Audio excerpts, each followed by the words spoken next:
Hello friends. आज हम बात करने जा रहे हैं सर्वेक्षण। यानी कि हमारे अनुसंधान के अंतर्गत सर्वेक्षण एक विधि के रूप में भी देखा गया है और तथ्यों को एकत्र करने की एक विधि के रूप में भी हम सर्वेक्षण का प्रयोग करते हैं।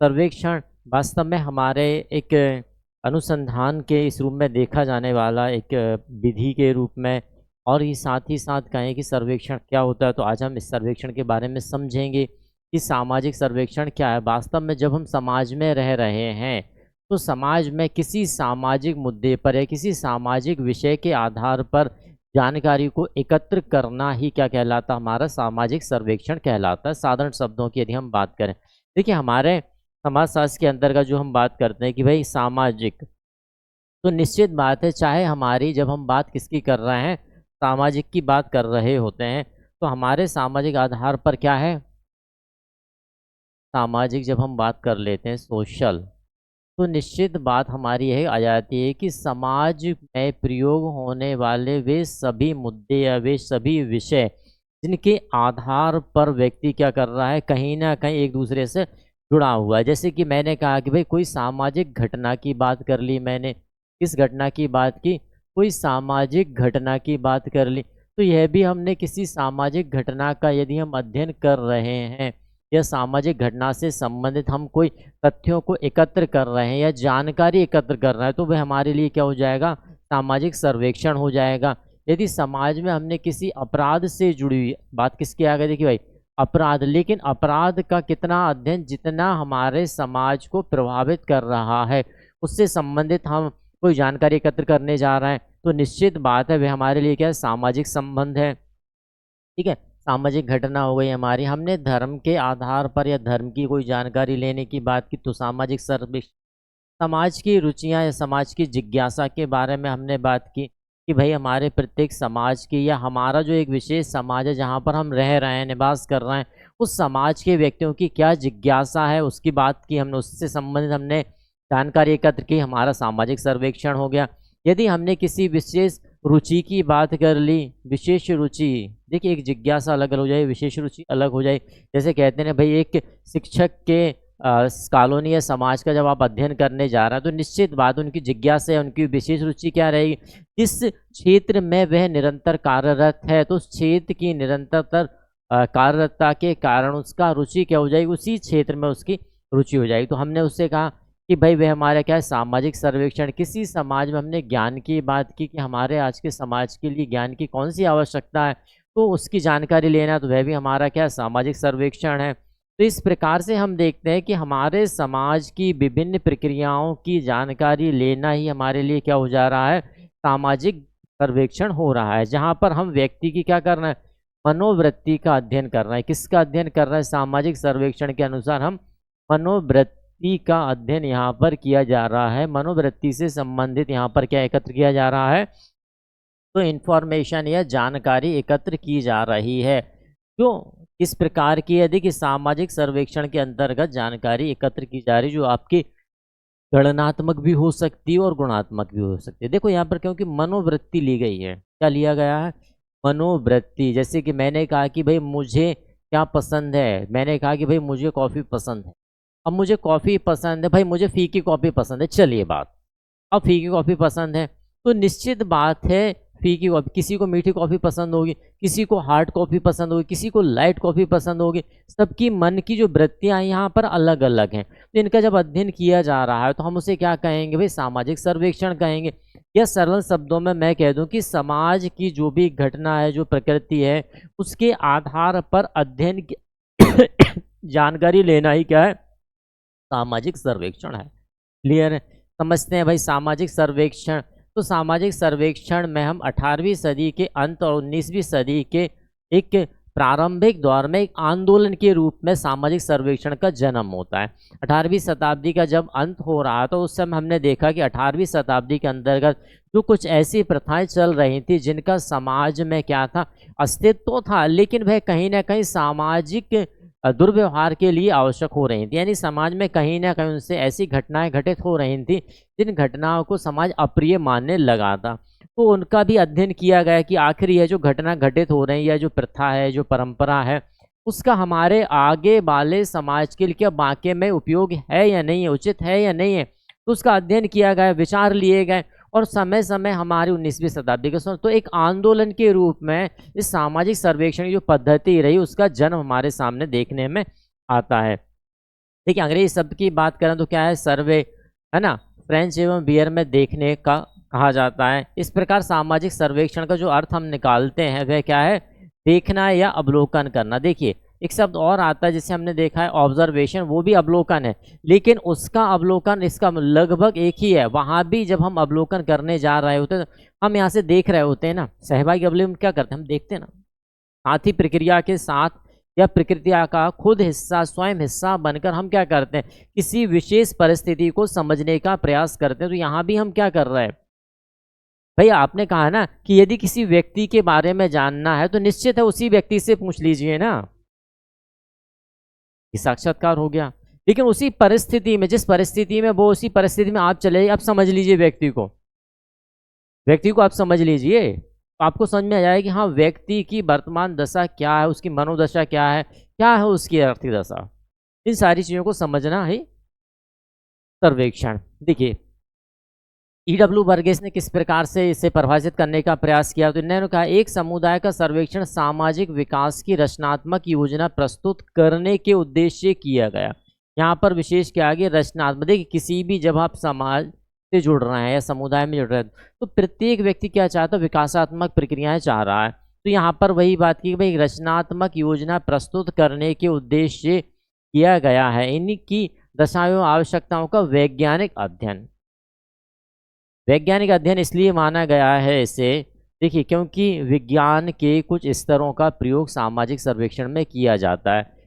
कैसे, जैसे हम विज्ञान किसे कहते हैं कि विज्ञान और कला में एक विशेष अंतर यह है कि भाई विज्ञान की जब भी बात आती है तो यहाँ पर हम बात करते हैं तर्क, ठीक है ना। विज्ञान की बात जब भी आई तो हमने क्या कहा भाई तर्क की बात हमने रखी है। अब तर्क कैसा, तो ऐसा तर्क जिसे आप क्या कर सकते हैं, निश्चित बात है जिसका अवलोकन कर सकते हैं, ऑब्जर्वेशन कर सकते हैं, क्या कर सकते हैं फ्रेंड, का आप अवलोकन कर सकते हैं, है ना। ऑब्जर्वेशन हमने कर लिया इस तर्क का, फिर इस तर्क का हमने परीक्षण कर लिया, परीक्षण भी करना ज़रूरी है।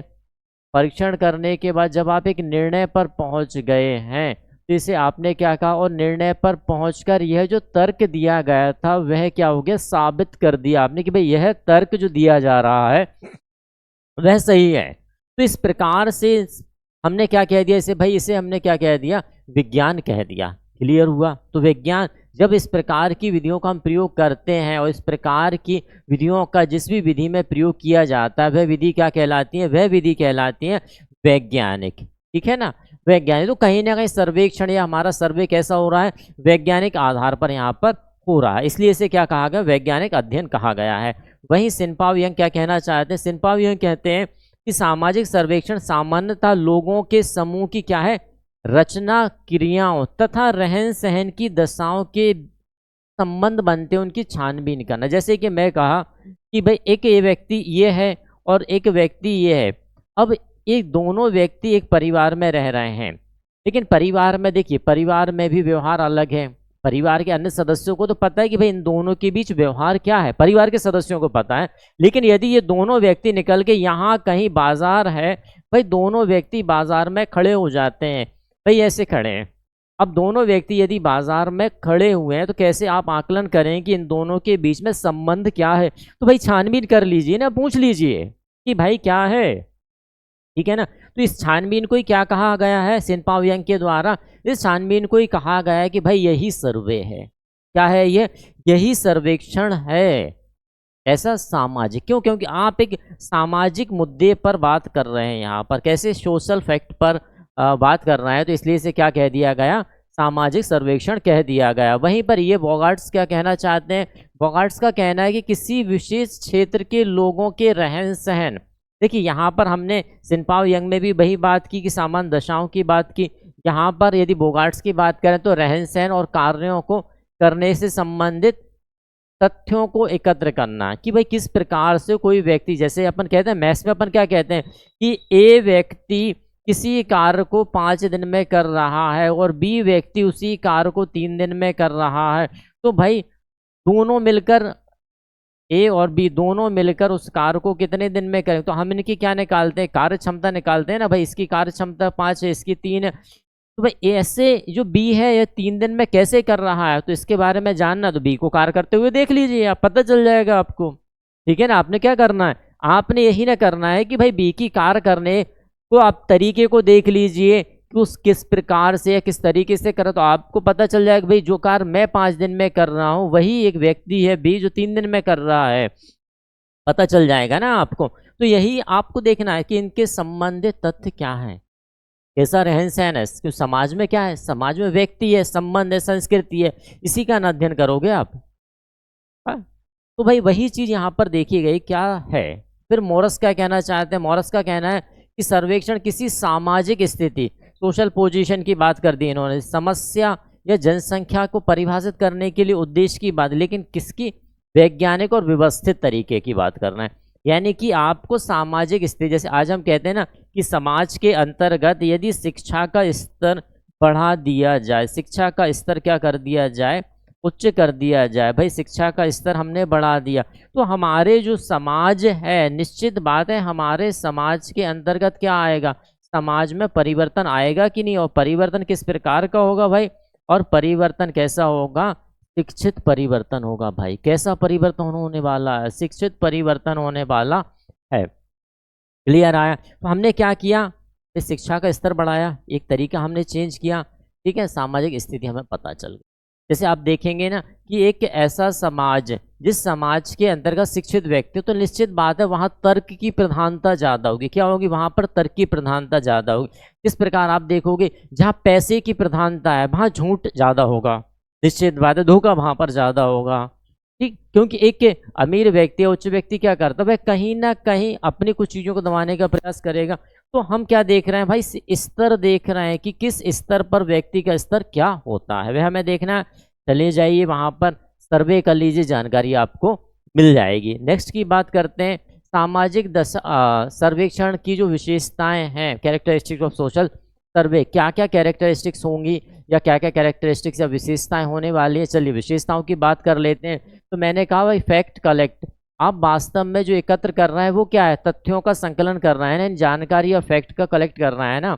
आपने किसी भी विषय को लेकर, एक विषय जैसे कि मैंने कहा कि भाई यह चीज़ हम किस में प्रयोग कर रहे हैं, अपने अनुसंधान में कर रहे हैं, तो अनुसंधान का क्या है आपके पास, भाई आप कोई अनुसंधान कर रहे हैं, रिसर्च कर रहा है, उस अनुसंधान का आपने क्या किया, एक विषय बनाया।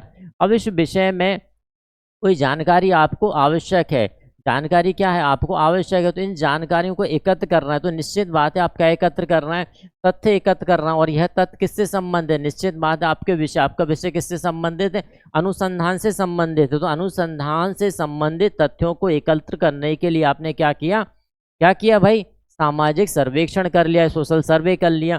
फिर बात की जा रही सहकारी प्रयास, सहकारी का मतलब क्या होता है, यानी कॉर्पोरेट, यानी कि सीधी सी बात है एक अकेले व्यक्ति नहीं, जब आप सर्वे करने जा रहे हैं तो निश्चित बात है आप कुछ व्यक्तियों का सहारा ले रहे हैं या उनका उपयोग कर रहे हैं। इस प्रकार की प्रक्रिया को क्या कहा जाएगा, इस प्रकार की प्रक्रिया को कहा जाएगा सहकारी प्रयास, कोऑपरेटिव इफेक्ट। क्लियर। निश्चित भौगोलिक क्षेत्र, जब आप किसी भी प्रकार का सर्वे करने जा रहे हैं तो निश्चित बात है ना आप क्या करते हैं, क्षेत्र निश्चित करते हैं ना, डिफाइन ज्योग्राफिकल एरिया, करते कि नहीं करते। आज आप कहते हैं ना कि भाई मुझे किसी पेपर का सर्वे करना है कि भाई यहाँ पर यह जो कॉलोनी है इस कॉलोनी में कौन से पेपर को प्राथमिकता दी जाती है, तो आपने क्या निश्चित कर लिया, सबसे पहले भौगोलिक क्षेत्र यानी कि ज्योग्राफिकल एरिया निश्चित कर लिया। तो ज्योग्राफिकल एरिया निश्चित किया जाता है किसके लिए, सर्वेक्षण के लिए, सर्वे के लिए। तथ्यों की वैश्विकता पर बात की जाती है। अब आपको विषय से संबंधित यहाँ तथ्य प्राप्त होने वाले हैं।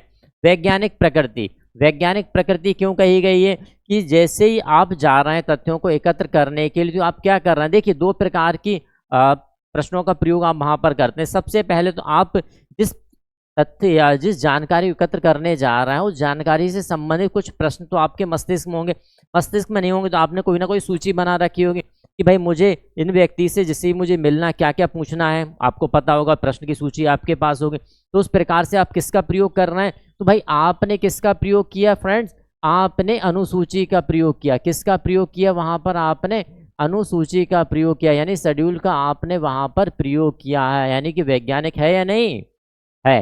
दूसरा, आप क्या कर रहे हैं, वहां पर पहुंचते ही आप अवलोकन कर रहे हैं कि आपने जो प्रश्न पूछा है उस प्रश्न का जवाब व्यक्ति ने जो दिया है उसको ऑब्जर्व भी आप कर रहे हैं। क्यों? क्योंकि आप उससे डायरेक्ट कम्युनिकेशन कर रहे हैं, यानी कि प्रत्यक्ष बात कर रहे हैं। और जब आप प्रत्यक्ष बात कर रहे हैं तो निश्चित है कि आप उसे ऑब्जर्व जरूर कर रहे हैं। ऑब्जर्व कर रहा है इसका मतलब क्या भाई, आप वैज्ञानिक है या नहीं है? ऑब्जर्वेशन, निश्चित बात है ऑब्जर्वेशन भी क्या है, वैज्ञानिक है।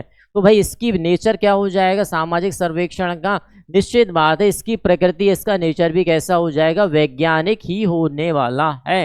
नेक्स्ट की बात करते हैं, निष्कर्षों एवं सुझावों का प्रसार। यदि आप किसी जानकारी को एकत्र करते हैं और जानकारी को एकत्र करने के उपरांत जब आप एक निर्णय पर पहुंच रहे हैं तो वही निर्णय किसी दूसरे सर्वे में आप उपयोग करते हैं। जैसे कि मैंने कहा कि भाई पेपर का अध्ययन मैंने किया। अब पेपर का अध्ययन यदि मैंने यहाँ पर टीचर रहते थे, भाई शिक्षक रहा करते थे, मैंने कहा कि इस पूरे एरिया में क्या थे, इस पूरे एरिया में शिक्षक गण रहा करते थे। और शिक्षक गणों के जब मैंने अध्ययन किया तो यहाँ पर मेरे पास निष्कर्ष निकल के क्या आया कि भाई शिक्षकों के लिए जो न्यूज़पेपर है वह अति आवश्यक है, क्योंकि वह डेली रीड करते हैं।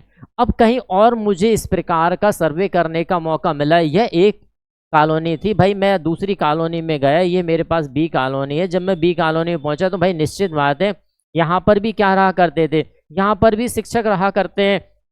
तो कहीं ना कहीं मेरे द्वारा किया गया यह सर्वे जो मैंने ए में किया था मेरे लिए उपयोगी होगा वहाँ पर बी प्रकार की कॉलोनी या बी प्रकार के भौगोलिक क्षेत्र में मेरे लिए उतना ही उपयोग, क्योंकि यहाँ भी शिक्षक थे, यहाँ भी शिक्षक थे, मैं इसका प्रयोग कर सकता हूँ। और इसी निष्कर्ष को आगे भी मैं क्या कर सकता हूँ, विस्तारित कर सकता हूँ। और यह कह सकता हूँ कि जहाँ पर शिक्षक गण अत्यधिक मात्रा में रहेंगे वहाँ पर शिक्षा का स्तर क्या रहेगा, न्यूज़पेपर वहाँ पर नीड होगी ही होगी, क्योंकि शिक्षक की जिज्ञासा रहती है कि दुनिया देश में क्या हुआ, उसकी फील्ड में क्या हुआ, यह तो उसकी जिज्ञासा रहती ही है। इसलिए न्यूज़पेपर इनके लिए क्या हो जाता है, अति आवश्यक हो जाता है। मैंने विस्तार कर दिया, क्या कर दिया मैंने, विस्तार कर दिया। जैसे कि आपने अध्ययन में पाया होगा कि टूटे हुए परिवार और बिखरे हुए रिश्ते अपराध के लिए जिम्मेदार होते हैं, बिल्कुल निश्चित है होते हैं।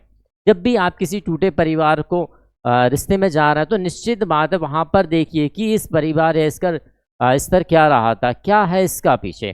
तो यदि आपको इस तरह का जो अध्ययन किया गया उस अध्ययन में भी यह बताया गया है कि जो टूटे परिवार और बिखरे जो रिश्ते रहे वे अपराध के लिए क्या होंगे, जिम्मेदार ही होंगे। क्लियर। नेक्स्ट, परिमाणात्मक पक्ष की बात यहाँ पर आ जाती है और एक व्यवसाय के रूप में भी हमारे इससे सर्वे को देखा जाता है। क्योंकि देखिए सर्वे यदि मान के चलिए मुझे एक क्षेत्र का अध्ययन करना है तो निश्चित बात है मैं अकेला तो अध्ययन करने नहीं जा सकता, तो मैं क्या करूँगा, मैं कुछ सदस्य गणों को क्या करना हूँ, सर्वे करने भेजता हूँ। तो एक व्यावसायिक दृष्टि से भी इस सर्वे का उपयोग किया जाता है कि भाई कुछ व्यक्तियों को मैंने कहा कि भाई आप इस क्षेत्र में चले जाइए, कोई एक क्षेत्र, एक भौगोलिक क्षेत्र मैंने बताया कि इस क्षेत्र में आप जाइए, और मैंने कुछ प्रश्न दे दिए या मैंने एक अनुसूची बना के, प्रश्नों की अनुसूची बना के इन्हें दे दी। और अनुसूची देने के उपरांत मैंने कहा इन प्रश्नों का मुझे क्या चाहिए भाई, जवाब चाहिए जो इस क्षेत्र विशेष में चाहिए। तो आप गए भाई, आपके द्वारा क्या किया, आपके द्वारा इसे एक व्यवसाय के रूप में देखा गया, मेरे लिए रिसर्च के रूप में, लेकिन आपके लिए क्या है वह एक व्यवसाय के रूप में देखा है। आगे बात करते हैं सामाजिक सर्वेक्षण के उद्देश्य। एम ऑफ सोशल सर्वे हमारे क्या होंगे, क्यों आखिर। देखिए जब आप उद्देश्य को देखना चाहते हैं तो आपको क्या देखना पड़े, क्यों आवश्यक है, ये उद्देश्य निकल जाएंगे आपके। आपने यदि यह देखा भाई हम जो करने जा रहे हैं भाई क्यों करने जा रहे हैं, आप क्यों लगा दीजिए, आपके उद्देश्य या गोल निकल के आ जाएंगे। तो सबसे पहला हमने क्या देखा, सामाजिक तथ्यों को संकलन करने के लिए, कलेक्टिंग ऑफ सोशल फैक्ट के लिए हम क्या कर रहे हैं, सोशल सर्वे कर रहे हैं। नेक्स्ट हमने देखा सामाजिक घटनाएं समस्याओं का अध्ययन करने के लिए। मैंने कहा ना कि भी जो हम सामाजिक अनुसंधान कर रहे हैं, जो सर्वे कर रहे हैं, वह किस प्रकार का अन्वेषणात्मक है, विवेचनात्मक है, तथ्यात्मक है, किस प्रकार का, परिमाणात्मक है या गणनात्मक है, गुणात्मक, किस प्रकार का। तो जिस प्रकार का भी होगा, पहली बात तो वह सामाजिक घटना से संबंधित होगा। अब सामाजिक घटना होगी या फिर क्या होगी, समस्या होगी, या घटना हुई तो हम उसका अध्ययन करें भाई ऐसा हुआ तो क्यों हुआ। और यदि कोई घटना घटित हो गई तो उससे समस्या उत्पन्न हुई तो समस्या का समाधान कैसे किया जाएगा। व्यक्ति आज के दौर में क्या करता, समस्या का समाधान नहीं करता। व्यक्ति क्या करता कि ठीक है भाई समस्या का समाधान तो करने से रहा, ठीक है, अलग हो जाते हैं। व्यक्ति समस्या का समाधान चाहता नहीं, वो क्या हो जाता है, क्यों? क्योंकि अध्ययन करने की व्यक्ति के पास क्षमता नहीं होती है यहाँ पर। तो यहाँ पर हमें क्या देखना, समस्याओं का अध्ययन और सामाजिक घटना, क्योंकि भाई समाज का अध्ययन है, निश्चित बात है हमारे दोनों चीजें। कार्य कारण संबंधों की खोज, अब कार्य कारण जैसे मैंने कहा कि यहाँ पर कोई घटना घटित हुई, क्या कहा मैंने, कोई घटना यहाँ पर घटित हुई है। अब कंडीशन क्या है, या तो मैं यह मान लूं कि भाई यह घटना हाँ एक स्वाभाविक घटना है, या मैं यह जानने का प्रयास करूं कि यह जो घटना है यह घटना घटित हुई तो क्यों हुई। क्लियर है? जब आप क्यों पर जाएंगे कि भाई ऐसा हुआ तो क्यों हुआ, तब आप ये कहेंगे घटना से संबंधित कार्य और कारण के संबंधों की खोज करें। जैसा कि मैं अक्सर कहता हूं कि जब भी आप अनुसंधान कर रहे हैं, क्या करना है फ्रेंड, अनुसंधान जब आप कर रहे हो और अनुसंधान में आपने यहाँ पर क्या रखा, एक विषय रखा था, क्या रखा, एक विषय रखा। विषय क्या था, जनजाति का अध्ययन। क्या विषय, आप जनजाति का अध्ययन, ठीक है, यह आपका विषय था। लेकिन जैसे ही आपने कार्य करना प्रारंभ किया तो आप यहाँ कार्य में क्या कह रहे हैं, कार्य में आपने देखा बात किसकी थी, जनजाति की बात थी। यहाँ पर आपने आके किसकी बात कर दी, भाई पंचायत इतने प्रकार की होती है, पंचायत हमारे यहाँ पर है, पंचायत में ये मुखिया होता है, पंचायत में इतने सरपंच होते हैं, पंचायत का कार्यकाल। तो भाई मुझे ये बताइए, आपने जो कार्य किया है और जो कारण आप दे रहे हैं, यहाँ पर विषय जो चुन रहे हैं, क्या इन दोनों में कहीं से कहीं तक समानता नहीं है। तो यही चीज हमें यहाँ पर खोजना है कि भाई खोजिए आखिर आपका जो कार्य है और आपने जो कारण दिया, इन दोनों में क्यों डिस्प्यूट हो रहा है, क्यों इनमें अंदर आ रहा है। इस चीजों को खोजना हमारे किसके लिए है, तो उसके लिए हमें क्या करना रहेगा, उसके लिए हमें सामाजिक सर्वेक्षण करना रहेगा। क्या करना रहेगा, सोशल सर्वे हमें उसके लिए करना ही पड़ेगा। यहाँ पर क्लियर हुआ। नेक्स्ट की बात करते हैं, प्रकल्पनाओं का निर्माण, create a hypothesis and observation. देखिए प्राकल्पना, प्राकल्पना क्या है, प्राकल्पना है क्या, एक ऐसी कार्य के पूर्ण होने से पहले कार्य की पूरी प्रणाली बना लेना ही क्या कहलाता है, हमारी प्राकल्पना कहलाता है। क्या कहलाता है, हाइपोथेसिस जिसे हम कहते हैं। कार्य हमने किया नहीं है, लेकिन कार्य के प्रारंभ से कार्य के निर्णय तक की हमने क्या कर ली, रूपरेखा तैयार कर ली। अब रूपरेखा तैयार करने के उपरांत हम उस पर कार्य कर रहे हैं, तो कार्य करते समय हो सकता है वह सत्य भी साबित हो जाए और हो सकता है वह असत्य भी हो जाए। तो इस प्रकार से जो हम रूपरेखा तैयार करते हैं वही रूपरेखा हमारी क्या कहलाती है, प्राकल्पना कहलाती है। तो प्रत्येक कार्य करने के पहले हम क्या करते हैं, प्लानिंग करते हैं, प्री प्लान जिसे कहा जाता है। प्री प्लान वास्तव में क्या है, वास्तव में प्री प्लान आपके हाइपोथेसिस या प्राकल्पना या उपकल्पना ही कहलाती है। हम कहते हैं ना कि भाई मैं वहां जाऊंगा, ऐसा करूंगा, फिर उससे मिलूंगा, वैसा करूंगा, फिर ये करूंगा, फिर वो करूंगा। तो आपने ये क्या कर रहा है, ये आप हाइपोथेसिस ही क्रिएट कर रहे हैं, यानी कि आप प्राकल्पना ही बना रहे हैं। अब जब आप कार्य करना प्रारंभ कर देते हैं तो कार्य करने प्रारंभ करने पे आपके पास क्या होता है, या तो आपने जो कल्पना की है उस कल्पना के अकॉर्डिंग आप कार्य कर रहे होते हैं, या तो नहीं कर पाते हैं। ठीक है ना, यदि कर लेते हैं तो आपने क्या कहा कि भाई मैंने जो प्री प्लान किया था वही हो गया, ऐसे ही कहते हैं ना। और यदि आप नहीं कर पाए तो आप क्या कहते हैं, यार प्री प्लानिंग तो बहुत अच्छी की थी लेकिन, कहते हैं ना गई भैंस पानी में, राइट। मतलब प्लानिंग बहुत अच्छी थी किसी व्यक्ति की लेकिन अनसक्सेस हो गई। क्लियर। तो ऐसा भी तो हमने भाई परीक्षण भी कर लिया हम परिकल्पना का, और परिकल्पना का निर्माण भी हमने कर लिया। नेक्स्ट बात करते हैं सामाजिक समस्याओं का समाधान। हमने यहाँ भी देख लिया, देखिए जब आप समस्या को लेके क्या करें, इतने जागरूक होंगे। एक व्यक्ति, देखो दो प्रकार के व्यक्ति होते हैं। एक व्यक्ति जो समस्या के समाधान की बात करता है कि भाई कोई समस्या यदि निर्मित हुई है, क्या बात है, कोई समस्या का समस्या यदि बन गई है ना, कोई समस्या यदि बनी है तो इस समस्या का समाधान देखा जाता है। क्योंकि देखिए समाधान से आशय यह है कि यदि आप देखना किसे चाहते हैं, यदि आप समाधान को देखने के लिए हैं तो निश्चित बात है आपको समाधान दिखेंगे। और यदि आप समस्या से भागने वाले हैं कि भाई समस्या हुई भाग लो, चलो भाई क्या है, एक के बात बहुत अच्छी कही गई है कि या तो भाग लो या भाग लो। देखिए दोनों का अर्थ बहुत अलग है। क्या कह रहे हैं हम, या तो भाग लो, क्या कहा गया है, या तो भाग लो या भाग लो। भाई दोनों का लिखा एक ही है, लेकिन यदि इनको ध्यान से देखा जाए, समस्या जो है, या तो समस्या में भाई उतरो समाधान ढूंढो, या समस्या से ये समस्या कहना साहब हम तो यहाँ निकल के भाग लिए, हमें मतलब नहीं है। जैसे अपन एक और आपने हिंदी में दोहा सुना होगा, कनक कनकते सौगुनी मादकता अधिक है, या खाए बोरा है जगबाबा ये बोरा है। तो उसमें भी कनक का दो अर्थों में प्रयोग किया जा रहा है। ऐसे ही यहाँ पर प्रयोग किया जा रहा है कि भाग लो या फिर भाग दो। क्लियर हुआ? चलिए, और जो भाग लेता है यानी कि समस्या में आता है तो निश्चित बात है समाधान तक पहुंच ही जाएगा। और यदि भाग लेगा तो भाई निश्चित बात है जिंदगी में कहाँ कहाँ भागेगा यार। कहा जाता है ना कि जहां तक जीवन है, जैसे कि मैकाइवर पेज ने भी क्या कहा है, मैकाइवर पेज ने कहा है ना कि जहां तक जीवन है भाई वहां तक समाज है। और मेरा कहना क्या रहता है कि जब तक जीवन है, मेरा कहना क्या रहता है कि भाई जब तक जीवन है तब तक क्या है, समस्या है। मेरा कहना क्या रहा है कि भाई जीवन है तो समस्या है, नहीं तो मुर्दों के पास कौन सी समस्या है ना।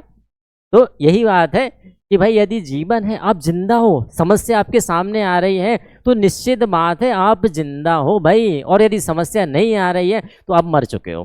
ठीक है ना, आप क्या हो चुके, मर चुके। और तीसरे, यदि आप भाग रहे हो समस्या से तो आप जीना ही नहीं चाहते हो, यानी कि आप मुर्दे से भी बदतर हो फिर। ठीक है, यानी आपके सामने कोई समस्या आए, अब आपने क्या किया भाई, यहाँ से हमने भाग लिया, और भाग लिया इसका मतलब क्या है, आप जीने ही नहीं चाहते हो, फिर तो आप मुर्दों से बदतर हो। ठीक है, चलिए आगे बात करते हैं। सामाजिक घटना का पूर्वानुमान, जब आप सर्वे कर रहे होते हैं, जैसे कि हमने कहा, देखिए हमने पहले भी कहा कि जब आपने एक सर्वे किया, उस सर्वे के आधार पे आपने क्या किया, दूसरे सर्वे का आकलन कर लिया, तो आपने क्या किया, वास्तव में पूर्वानुमान लगाया है ना। तो आप जब सर्वे कर रहे हैं तो उसका पूर्वानुमान भी लगा सकते हैं, और साथ ही साथ उससे संबंधित प्राकल्पनाओं का निर्माण भी कर सकते हैं, और उससे संबंधित अब क्या घटना घटित होने वाली है ना। जैसे लोग कहते हैं भाई मेरा सिक्स सेंस बहुत तेज है, कहते हैं ना कुछ लोग, सर सिक्स सेंस बहुत तेज, मैं अपने साथ होने वाली घटनाओं क्या कर लेता हूँ, पूर्वानुमान लगा लेता हूँ। तो निश्चित बात है पूर्वानुमान लगाना एक तर्क की बात होती है कि आपके साथ जो घटनाएं घटित हो रही हैं, ये जो घटना घटित होने वाली है, कैसे आपने आकलन किया, तो कुछ तथ्यों के आधार पर कैसे आकलन किया। भाई जैसे मैं आपसे कहूँ कि ये जो एक मेरे पास क्या है, ये एक गिलास है, ठीक है ना, चलिए अपन ऐसे ऐसे कर देते हैं, क्या है ये, अपन इसे बहुत अच्छा बनाते हैं। ये क्या है भाई, एक गिलास है, भाई टेढ़ा बन जाएगा कोई दिक्कत नहीं, एक गिलास है ये, अब अच्छा लग रहा होगा। अब इस गिलास में क्या किया गया है भाई, इस गिलास में पानी भरा हुआ है यहाँ तक, कि क्या भरा हुआ है फ्रेंड, वाटर फिल है इसमें। अब इसमें वाटर फिल, राइट, सारे गिलास में बेचारे में पानी भरा हुआ है नीचे तक, तली तक। और एक व्यक्ति क्या कर रहा है, भाई मैं इस गिलास से क्या करना चाहता हूँ, जूस पीना चाहता हूँ। क्या पीना चाहता है भाई, एक व्यक्ति है जो इस गिलास से क्या करना चाहता है, जूस पीना चाहता है। तो बताइए मुझे उसे करना क्या होगा, और सिर्फ पीना इसी से है। तो निश्चित बात है सभी व्यक्ति कहेंगे सर पहले तो इस पानी को खाली करना पड़ेगा ना, क्या करना पड़ेगा, निश्चित बात है इस पानी को खाली करना पड़ेगा। लेकिन आज का व्यक्ति क्या चाहता है कि मेरा पानी भी ना वेस्ट हो और मुझे जूस भी पीने को मिल जाए। तो यानी कि क्या है, जब आपने ये अध्ययन कर लिया तो भाई निश्चित बात है अब आप क्या करोगे, जूस नहीं पी पाओगे। क्यों, क्योंकि आपने पानी खाली नहीं करना चाहते हैं ना, खाली नहीं करना, या तो खाली रखो तो पी लोगे, आपने पानी भर के रखा, आपके लिए जूस पीना है तो जूस नहीं पी सकते आप, है ना। यानी कि आपने सामाजिक जो घटना है उसका क्या कर लिया, पूर्वानुमान। मैंने कहा ना कि अब आप नहीं पी सकते हैं, पूर्वानुमान कर लिए, भाई खाली करोगे तभी ना पियोगे ना, खाली नहीं करोगे तो पियोगे कैसे। कार्यक्रमों का मूल्यांकन करना, जब आप कोई सर्वे कर रहे हैं तो जो आपने कार्यक्रम बनाया उन कार्यक्रमों क्या कर पाते हैं आप, मूल्यांकन कर पाते हैं कि भाई हमें किस तथ्य को प्राथमिकता कितनी देनी है। क्लियर हुआ। आगे बात करते हैं, प्रकार देखते हैं, टाइप ऑफ सोशल सर्वे की बात करते हैं। तो एफ बेल्स के द्वारा कितने प्रकार के हमें सामाजिक सर्वेक्षणों के बारे में बात की गई है। एफ बेल्स के द्वारा हमें बताया प्रचार सर्वेक्षण और तथ्य संकलन सर्वेक्षण। प्रचार सर्वेक्षण यानी कि यदि कोई ऐसी बात है जिसे हमें जन जन तक पहुंचाना है, व्यक्ति विशेष तक, सभी व्यक्तियों तक पहुंच, जैसे कि सरकारी योजनाएं, ठीक है ना, जो हमारी योजनाएं बनाई जाती हैं, आपने देखा होगा योजनाओं का क्या किया जाता है, योजनाओं का प्रचार प्रसार ना किया जाता है, प्रचार प्रसार किया जाता है ना योजनाओं का। क्यों किया जाता है, क्योंकि यह योजना जो बनाई गई है प्रत्येक व्यक्ति या प्रत्येक स्तर तक पहुंच जाए। तो इस प्रकार को भी क्या कहा जाता है, इसे भी कहा जाता है भाई प्रचार सर्वेक्षण। क्या कहा जाता है, प्रचार सर्वेक्षण इसे कहा जाता है। ठीक है, दूसरा तथ्य संकलन सर्वेक्षण, यानी कि अब क्या कर रहे हैं आप, फैक्ट कलेक्ट की बात कर रहे हैं। तो दूसरा सर्वेक्षण किस लिए किया जा रहा है कि आपको किसी अनुसंधान या किसी विषय से संबंधित जानकारी को क्या करना, एकत्र करना है। तो एकत्र करने वाले सर्वेक्षण को एफबेल्स के द्वारा क्या कहा गया, तथ्य संकलन सर्वेक्षण कहा गया, फैक्ट कलेक्टिंग सर्वे कहा जाता है, किसके द्वारा, एफबेल्स के द्वारा। नेक्स्ट बात कर लेते हैं हर्बर्ट हाइमैन के द्वारा। तो हर्बर्ट हाइमैन के द्वारा भी दो प्रकार के सर्वेयों के बारे में बताया गया। पहला इनके द्वारा विवरणात्मक सर्वेक्षण, यानी कि आप किसी की क्या कर रहे हैं, विवरण दे रहे हैं। जैसे मैंने कहा था ना कि अनुसंधान के कई प्रकार हैं, विश्लेषणात्मक है, विवरणात्मक है। आप जैसे ये जो योजना है, देखिए इस योजना को मैंने क्या किया, प्रचार में क्या किया जाता है, यदि प्रचार चल रहा हो तो प्रचार में क्या किया जाता है फ्रेंड, आप कहेंगे सर इस योजना की जानकारी दी जा रही, क्लियर, यही कहा जाता।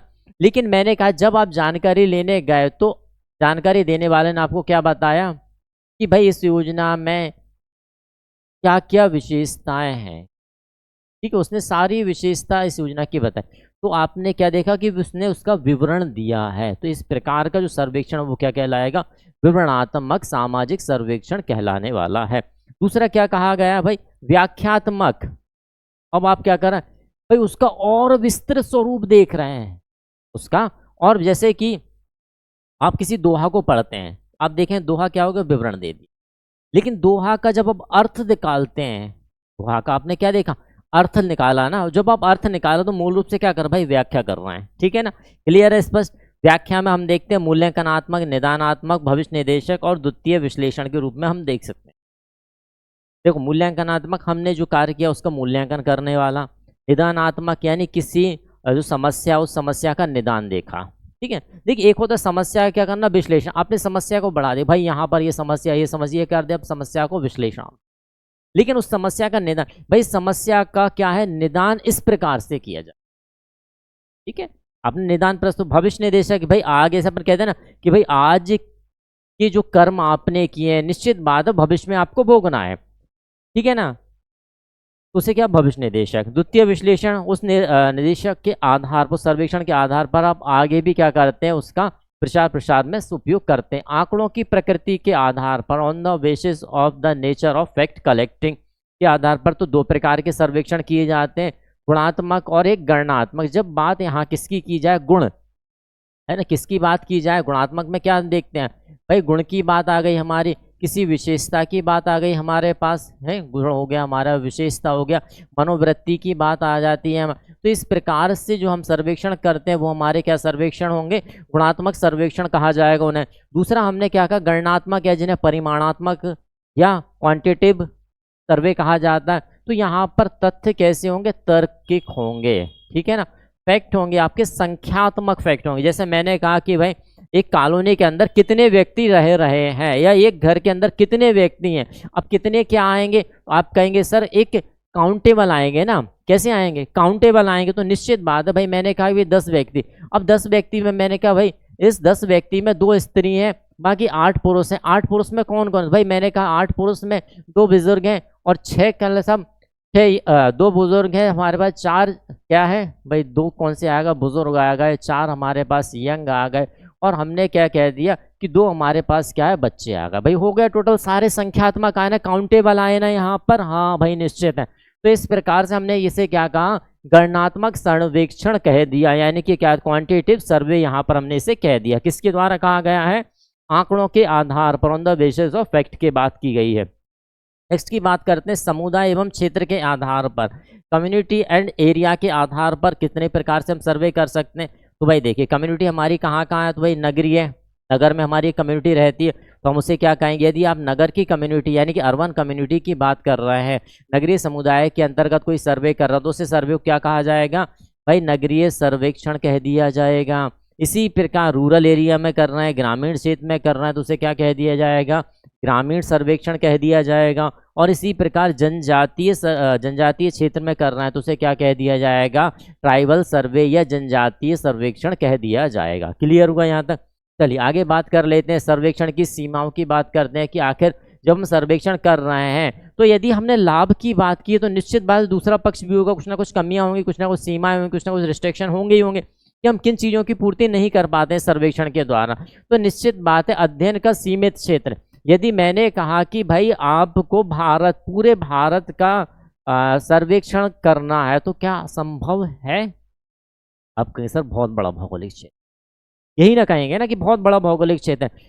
तो हमने देखा कि अध्ययन के लिए हमारे पास एक सीमित दायरा, हम छोटे पर सर्वेक्षण कर सकते हैं, लेकिन यदि विस्तृत क्षेत्र है या बड़ा क्षेत्र है तो वहां पर सर्वेक्षण का प्रयोग करना क्या है, एक मूर्खता हो जाती है। ठीक है, एक गांव पर आप कर सकते हैं, भाई निश्चित है गांव की जनसंख्या निश्चित है, कर सकते हैं। चलिए मैंने कहा एक शहर पर भी कर सकते हैं, मैं कहूं कि एक राज्य पर कर लीजिए भाई, तब आप थोड़ा तो सोचेंगे भाई एक राज्य में कितने शहर होंगे, फिर कितने उसके अंदर गांव होंगे, कितनी तहसीलें होंगी, आपके लिए ज़्यादा हो गया, क्षेत्र बढ़ गया ना। गांव में कर सकते हैं, चलिए शहर की बात हो गई, शहर में भी कर लिया, लेकिन मैंने जैसे ही राज्य की बात की कि भाई एक राज्य का अध्ययन कर लीजिए, अब पूरे राज्य का भौगोलिक क्षेत्र दिया मैंने आपके लिए, नहीं कर पाएंगे ना। अधिक समय लेने वाले, निश्चित बात है जब आप सर्वेक्षण के अंतर्गत यहाँ पर व्यक्ति से व्यक्तिगत आधार पर मिल रहे हैं तो निश्चित बात है समय ज़्यादा लगेगा, खर्च ज़्यादा लगेगा, प्रत्येक व्यक्ति मिल पा रहा नहीं मिल पा रहे, संभावना भी कैसी हो गई हमारी, कोई संभावना प्रोबेबिलिटी पे आधार, पता चला मैं आज किसी व्यक्ति के यहाँ सर्वे करने जा रहा हूँ, निश्चित बात है वो व्यक्ति मुझे नहीं मिला, अब मेरा आने जाने का समय गया, खर्च मेरा हुआ। तो इस प्रकार से अत्यधिक खर्चीली विधि के रूप में भी इसे देखा जाता है।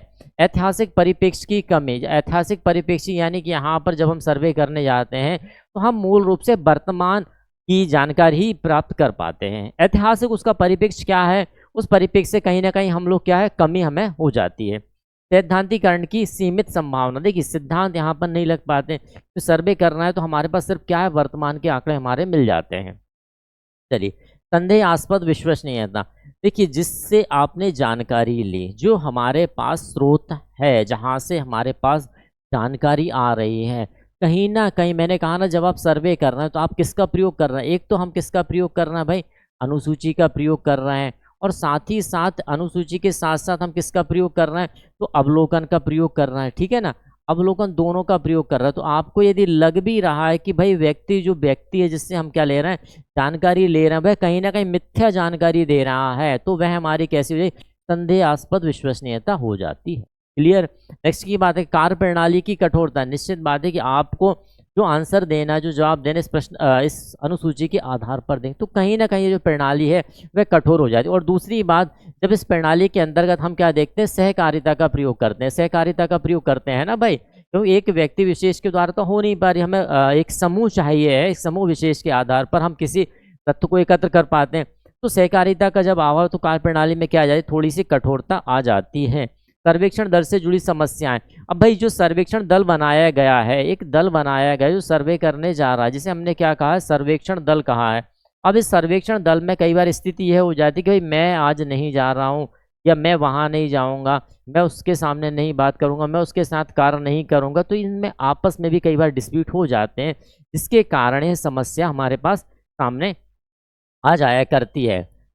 सर्वेक्षण के आयोजन के प्रमुख चरण क्या क्या है, तो यहाँ पर विषय समस्या का चयन, जैसे कि हमारे अनुसंधान में प्रत्येक स्तर पर सबसे पहले हमारे पास क्या होना चाहिए, विषय हमारे पास होना ही चाहिए। उद्देश्यों का निर्धारण हमने पहले करना चाहिए, विषय के विभिन्न पक्षों को परिभाषित करना, अध्ययन क्षेत्र का निर्धारण करना, निदर्शन का चुनाव करना, समय सूची व बजट का निर्माण करना, ये हमारे प्रमुख चरण हैं जिनके आधार पर हम देखते हैं। नेक्स्ट चरणों की बात करते हैं तो कार्यकर्ताओं का चुनाव एवं प्रशिक्षण, जो भी सर्वेक्षण के अंतर्गत हम सर्वेक्षण, मैंने कहा था ना यहाँ पर कि एक हमने क्या बनाया, दल बनाया, उस दल को हमने क्या रहा, सर्वेक्षण दल कहा है ना, तो यह जो सर्वेक्षण दल बनाया गया है, सर्वेक्षण दल को ही हम क्या कर रहे हैं, कार्यकर्ता, कि कौन से कार्यकर्ता, इसमें जो व्यक्ति रहेंगे उन्हें हमने क्या कहा, ये सभी क्या भाई कार्यकर्ता है ना, तो इस प्रकार के कार्यकर्ता कौन कौन से रखें जिनके द्वारा जो हमारा सर्वेक्षण है उचित तरीके से हो जाए।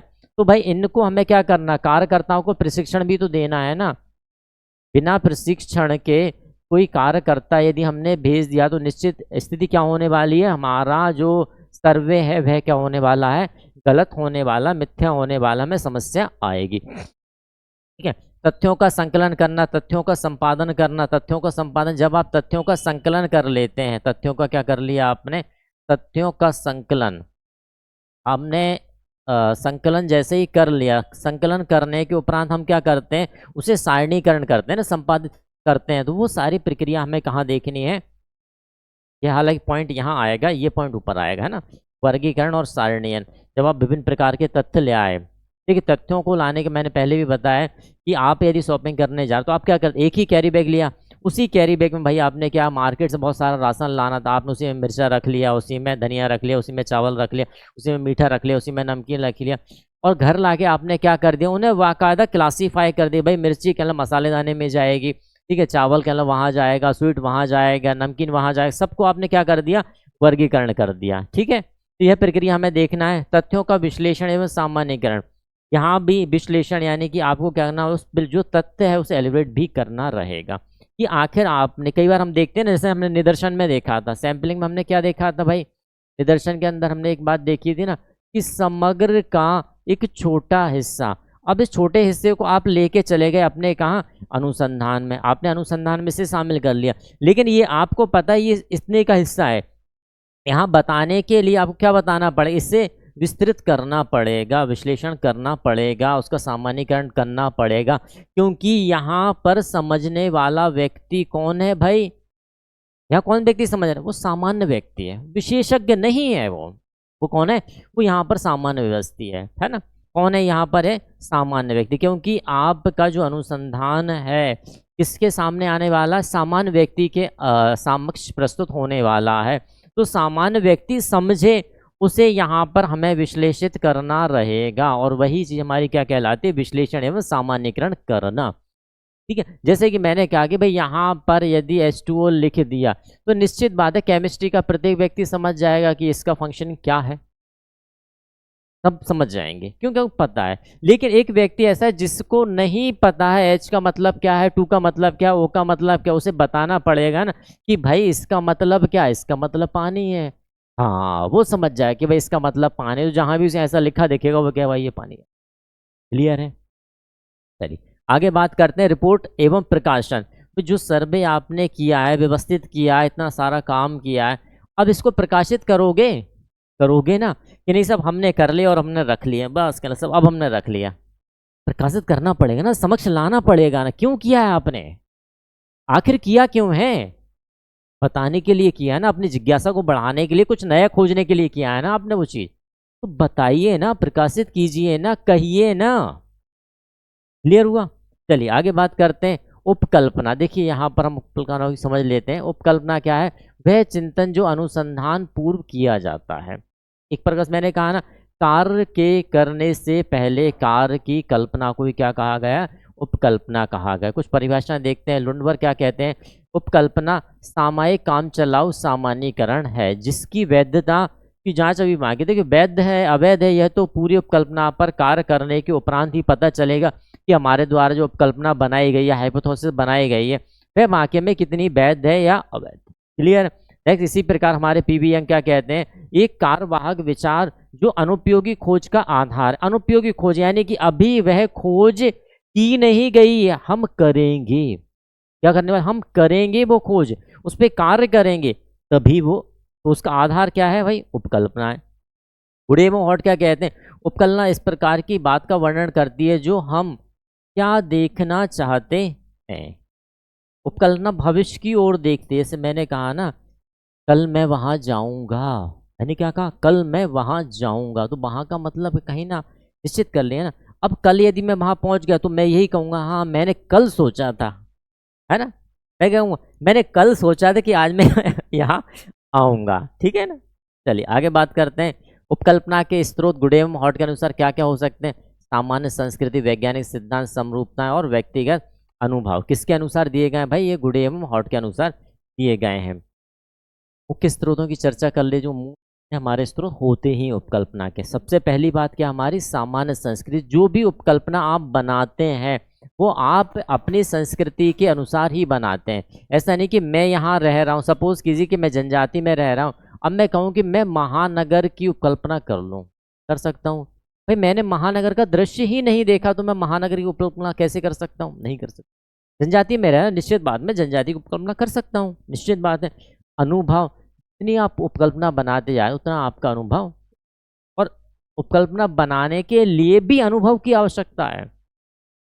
यदि मैं कहूं कि आपने एक के जैसे कहते हैं ना कि भाई लाड़ के लल्ला बने रहना, क्या कहा मैंने, लाड़ के लल्ला। अब जिंदगी भर कह ले साहब हमने तो अकेला चला ही नहीं है कभी, अब अकेला नहीं चला तो जिंदगी में क्या रहेगा, हम अकेले चल पाएंगे, नहीं चल पाए। हाँ हमें अब कभी हमने अकेला चला है, कभी हमारे जो हमारे बुजुर्ग रहे हैं, जो हमारे बड़े रहे, उनने कभी हमें अकेला चलना सिखाया, तो निश्चित बात हम चल लेंगे।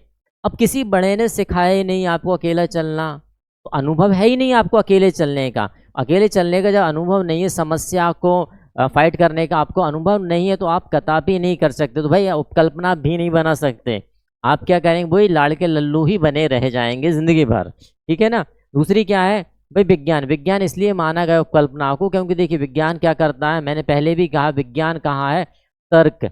जहाँ तर्क जुड़ गया भाई निश्चित बात में विज्ञान, और तर्क है तो मैंने कहा ना कि तर्क यदि है तो आप उस तर्क का क्या करोगे, अवलोकन करोगे। अवलोकन करने के साथ साथ आपने उस तर्क का क्या किया, परीक्षण किया, और परीक्षण करने के उपरांत आप कहाँ पहुँचते हैं, निश्चित बात है परीक्षण करने के उपरांत आप कहाँ पहुँच जाते हैं, एक निर्णय पर, एक निर्णय या एक सिद्धांत पारित कर देते हैं। और जब आप एक निर्णय या सिद्धांत पारित कर रहे हैं तो निश्चित बात है आप किसका प्रयोग कर रहे हैं, भाई निश्चितता आप विज्ञान ही तो कर रहे हैं। और निर्णय करने के उपरांत आपने कहा ना कि ये तर्क सत्य होगा या फिर असत्य होगा, या ना आपने इन विधियों। तो ये हमारी चीज में यहाँ पर ये व्यक्तिगत सूझ की बात की जाती है कि यदि आपके साथ कोई समस्या आए, कुछ ऐसी स्थिति बन जाए जहाँ पर आपका इंद्रिय, जैसे हम कहते हैं ना एक लॉ में एक लॉ रहता है, नेचुरल लॉ है ना, कि व्यक्ति की वर्तमान परिस्थितियों के आधार को देखते हुए उस केस का या उस प्रकृति का निर्णय लिया जाता है। कई बार ऐसा भी होता है कि जो दिखता है वो होता नहीं और जो होता है वह दिखता नहीं है ना। तो इसमें आप देखते हैं कि आपकी व्यक्तिगत सूझ क्या है, आपकी व्यक्तिगत समझ क्या, आपके व्यक्तिगत अनुभव क्या है, वह इस पर ध्यान दिए जाते हैं, ठीक है ना। रचनात्मक दृष्टिकोण, प्राप्त उपकल्पनाओं की व्याख्या, जो भी आपको कल्पना है उनका क्या करना है, आपको व्याख्या करनी है, उस क्षेत्र में हुए अनुसंधान के बारे में आपको जानना। तो फ्रेंड्स ये थी हमारी क्या, सामाजिक सर्वेक्षण और उपकल्पना से संबंधित क्लास। हालांकि उपकल्पना की क्लास और अपन देख चुके हैं, फिर भी इसमें मैंने उपकल्पना को कुछ प्रकारों को शामिल किया था। आई होप आप सभी के लिए क्लास पसंद आई है। क्लास पसंद आती है ज़्यादा से ज़्यादा शेयर करें और हमारे चैनल को सब्सक्राइब करें, और साथ ही साथ बेल आइकन को दबाना ना भूलें। थैंक्स।